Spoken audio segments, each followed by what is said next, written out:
بسم الله الرحمن الرحیم. فضیلت آثار سجده.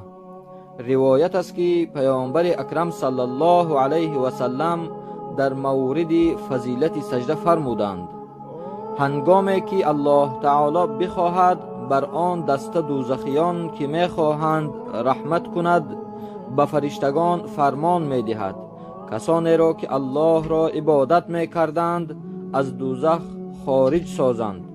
آنان را که به آثار سجده شناخته شدند خارج می سازند. الله تعالی بر آتش حرام کرده است که آثار سجده را بسوزاند. پس آنان از آتش خارج می شوند. آتش تمام اعضای انسان را غیر از جای سجده می سوزاند. و السلام علیکم و رحمت الله و برکاته.